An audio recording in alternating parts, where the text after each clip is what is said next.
I'm going to put the disclaimer here. Do not go out and contact or harass any of the parties involved with the production of this movie, because people did put their all, and I think that's what matters at the end of the day.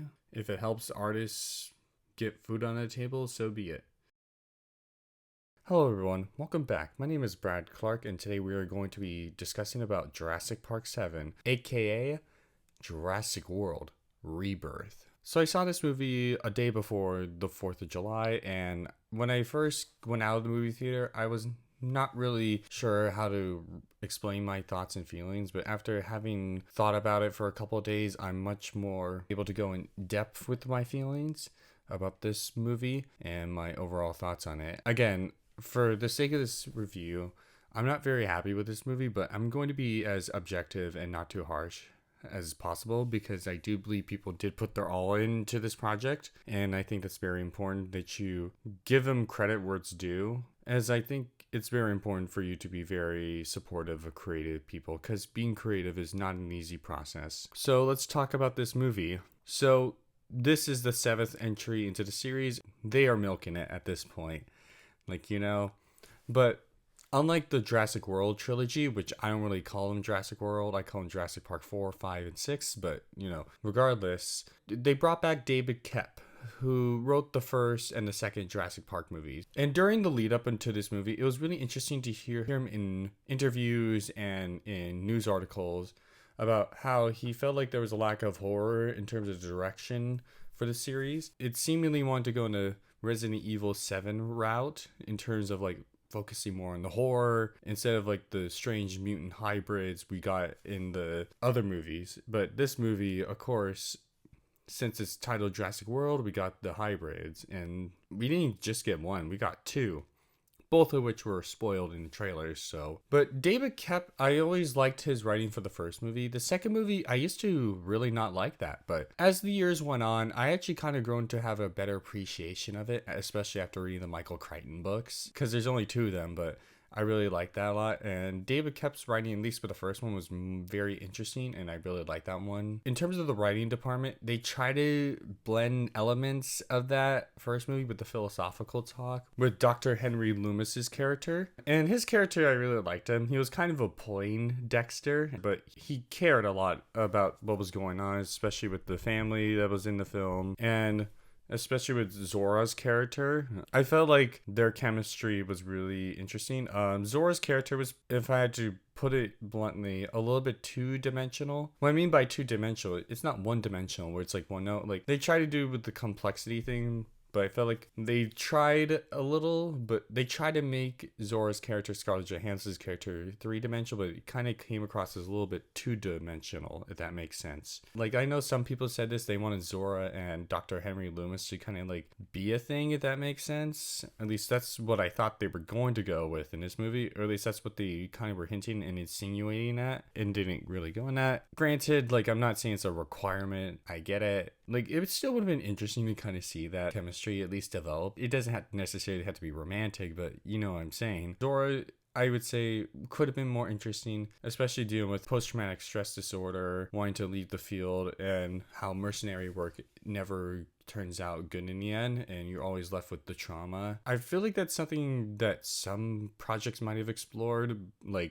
the Deathstroke animated movie, as far as I recall, at least from what I've seen. But I feel like they could have explored that angle a little bit more to make her three-dimensional. But I did like at the end how they decided to make heart disease vaccine open source, so she redeems herself. So she, in a way, redeems herself. Mahershala Ali's character, Duncan, I really liked him, kind of. He was interesting character, but kind of like Zora, kind of two-dimensional. Not one-dimensional, but not necessarily three-dimensional. He kind of has a similar thing as Zora, where he's trying to get over his past, whatever, but it just doesn't really work. He ultimately self-sacrifices himself, and that's one of the things I really did not like about this movie, is how Duncan's death is kind of a fake-out death with the Distortus Rex, aka the D-Rex.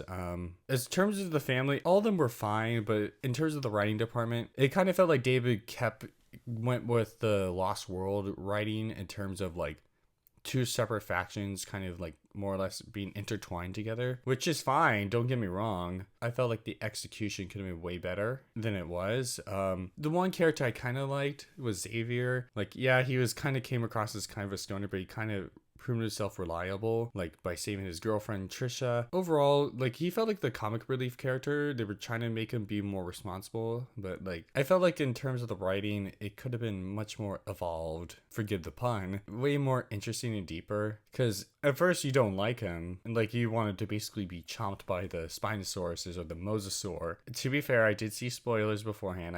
Was aware of it, but like the way the movie plays itself out, like, it makes you think, oh, he's gonna get chomped and eaten by the dinosaurs because he's just being a bad, boyfriend and whatever, not taking his turn to steer. Yeah, like I said, the family was just was okay, I guess.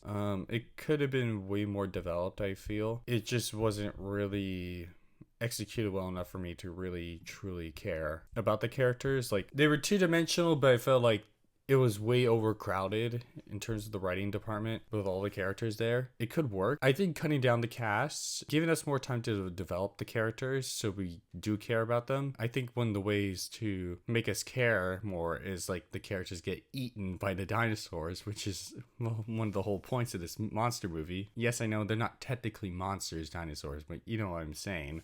Speaking of which, I'll talk about the prehistoric creatures in this first before I get into the mutants, hybrids, whatever. So I felt like the selection of creatures was really interesting. They had, for the non-dinosaurs, they had the Dunkleosteus in one scene, but you only see its head. It looked a little funky. It looked like it had like teeth. The Dunkleosteus just looks a little weird with its teeth, the way it was like looked. Don't expect me to be a dinosaur expert, to be fair. I grew up watching Chased by Sea Monsters, and I think that design is like really good, but like I'm not a big fan of this design. I think there was a Titanoboa, or it looked like an octopus in the water. It was really hard to really tell, and I think part of the reason why they didn't show the snake's head is because they didn't want to make it look like the movie like Anaconda, where it's like really cheesy. But I also know some like amphibian creatures like sails. I don't know if that's like Permian whatever creatures. I have no idea. If you could tell me down below, you can, with the creatures. I know some people don't like the T-Rex, but the T-Rex was fine. But the river raft sequence, I didn't really like that sequence a lot. Like, it could have popped it, and again, lack of a body count. They should have, had someone get chomped. I know it's based in the original novel, but like the original novel like plays it way better. But the tension, obviously, and this is Jurassic Park, the series, it's a little different. It's not as dark as the novel, but it felt like it could have been way better. Could have maybe popped the raft, maybe ripped it and tried hunting him down. It was really interesting to make the T-Rex kind of like a crocodile creature thing. I thought that was kind of interesting. They also had like creatures that looked like the Jurassic Park 3 raptors. I know they're incredibly controversial design, and as I told one person many years ago when he said, oh, the Jurassic Park 3 raptors was a step in the right direction in terms of giving the dinosaurs feathers, and I said, absolutely not. It was not even the bare minimum. While the design kind of grew on me, I'm not a big fan of them. Not because they're bad, but like it's just not really feathered dinosaurs. I guess I always want dinosaurs to look like dinosaurs, if that makes sense. Like raptors with like feathers would have been way better. Like I know there's like a CGI fan edit, whatever, where it actually has feathers, and I like that a lot. We barely get to see the velociraptors at all. Like we only see them for like less than a minute, and they get attacked by one of the mutants in this movie, which is, oh boy, I'm not a big fan of. So let's talk about the two mutants. Mutanodon, which looks like a pterodactyl, pteranodon raptor mix. I'm not gonna lie, it kind of reminds me of Rodan from the Godzilla mythology. It looks really weird with its fingers on its hands. I know it looks like a bat or whatever, but like I'm not a big fan of it. It looks really weird. And I'm gonna be honest, that creature was way more threatening than the D-Rex or the Distortus Rex. Like, it actually went out and actually tried to attack the family, and it operated really interestingly, like how the raptors would. But again, you barely even see the creatures at all. But again, you barely get any intense scenes at all with the two mutant dinosaurs. And that's one of the biggest problems with this movie, is that a lot of the action sequences are cool, but they feel kind of like annoying and dragged out, and not very well thought out or planned. Like, they don't look cheap. Like, I'm not saying that. I'm meaning like in the terms of the writing, like we get the naval battle scene, whatever, with the Spinosaurus and the mosasaur, which I really liked. I'm not a big fan of that mosasaur design. I kind of would have preferred if they kept the Jurassic World mosasaur design just to be at least consistent. And it was really confusing, the movie, like how they explain it. I know it's a different mosasaur, but like it was really confusing that they quote unquote tracked it. They never really clarified whether it was like the mosasaur from the Jurassic World series or its original thing. Obviously, I know it's its own thing, but like what I'm talking about is the lead up to it. Another complaint I have in the writing department, like a lot of the action sequences are fine and all. Like the Quetzalcoatlus one was fine. It was kind of tension filled. I don't know, like it was just missing something vital. It almost seemed like every single time they get DNA, they just went on to the next thing. Or whenever they got the DNA from dinosaurs, there was like a sort of like a fight, whatever, like a cutscene where they had to like get out of the way, like a boss fight. The Spinosaurus was barely even used at all. Like for marketing the Spinosaurus as big and controversial that dinosaur is, they barely used it. They only used it in the opening. And I did hear some rumors of the Spinosaurus fighting the Distortus Rex and all of them like eventually taking out the D-Rex, but like we barely get to see the Spinosaurus at all. They get the most kills, I think, in this movie. They get 2 kills. It's cool to see the Spinosaurus back again in a more paleontological, accurate sense, at least from what I've heard. I'm not a big fan of the current design, but, you know, some people are going to care more about that than I do. It was just alright. If I had to rank the two, I would say the Quetzalcoatlus one was the most interesting. Spinosaur Mosasaur battle was just alright. Like the action was like the most action we've seen. It was just okay. Like, sorry if I'm not like elaborating too much, but like that's kind of like one of the biggest problems with this movie. It just felt kind of painfully boring and kind of super dragged out at parts, at least in my opinion. Like there's cool action scenes and set design, but like it just felt kind of dragged out at many points. Like I know that was like the thing with the first movie, and the thing with the first movie is it keeps your attention because it's really interesting. Besides the dinosaurs, it's just the philosophy talk, and we only get the philosophy talk one time in this movie. But to get back on topic, sorry, I'm like all over the place right now. We'll talk about the big bad dinosaur in this one, the Distortus Rex, or as it's called in the movie, the D-Rex, which, oh boy, I am not impressed with this dinosaur.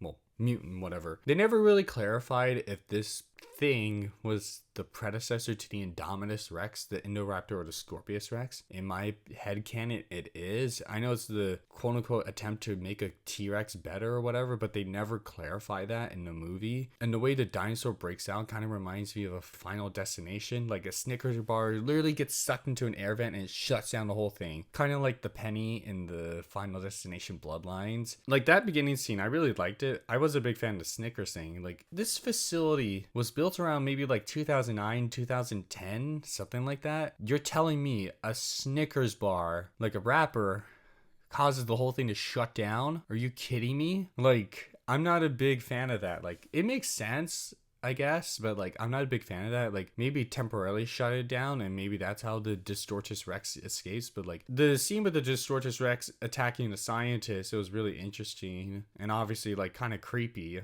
Gareth Edwards always does monster movies pretty interesting, but in this movie I would say compared to Godzilla, it's not as well done. Then again, I don't really follow Gareth Edwards' work, so I can't really criticize him too much, but like the Distortus Rex is barely used. Like it's only in the beginning and only at the end. It's Chekhov's gun, so to speak. I thought a little bit more. Like, in one of the few things I did not like about this movie was in the beginning, it's never specified in the beginning, but in the beginning, the Distortus Rex like seemingly has good vision and eats the scientist that's in the chamber with it. But later on in the film, when you see the Distortus Rex, the D-Rex, it just walks around, but it's somehow attracted to light. We did see a helicopter like crash earlier, and it's supposed to imply that the U.S. military is like, at least according to one review, like somehow it got out or whatever, but I don't buy it. Not because it's not plausible, but like the way the visual storytelling is not really conveyed very convincingly, or like in a way where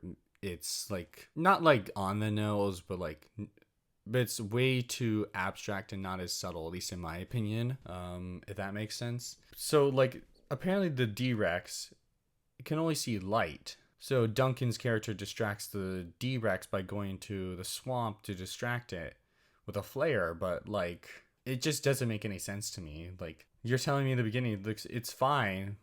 Like I guess the red kind of reminds you of like of its trauma, whatever, but I'm just not a big fan of it. Also the design for it, like I know in the interviews they compared it to the Rancor from Star Wars or the Xenomorph from the Alien vs Predator franchise. It's not a good design. Like I saw the render, I posted on my community tab. It looks like something you might see again from Star Wars or some other science fiction movie, which I know that's the point. I'm just not a big fan of it. They tried to pull off some stuff and make it look like Cloverfield. I think that's what they were kind of referencing to in terms of the design, but like it's doesn't fit the Jurassic Park series. Like with the like criticize the Indominus and Indoraptor and Scorpius Rex all you want, but like at least the designs for being mutant hybrids at least looked plausible and fit the art style much more better with this than this one. It kind of felt like an analog horror design, if that makes sense. I know some people are gonna like it, but like I felt like it could have had aspects of those mutant dinosaurs, especially with the Indominus Rex being super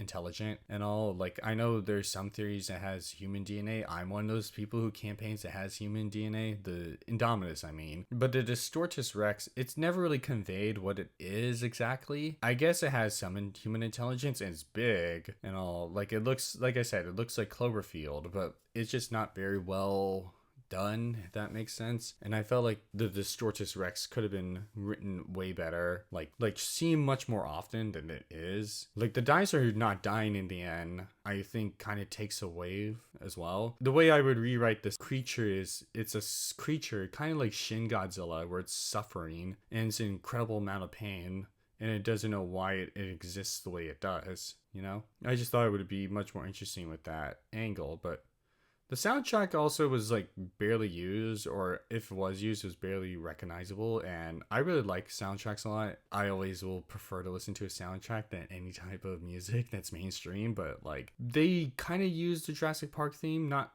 a lot, I would feel, I'd say, but like it doesn't take away from it. Like the soundtrack's fine. Like don't get me wrong, like it does its job very well. The editing in this movie was pretty decent as well as the cinematography. I think Gareth Edwards always brings a good cinematographer for his shots and whatever. This movie kind of feels like it was a movie made by committee, if that makes sense. Like they brought David Koepp, but they required him to do this and that and the other, as well as making sure Gareth Edwards did it in a certain way.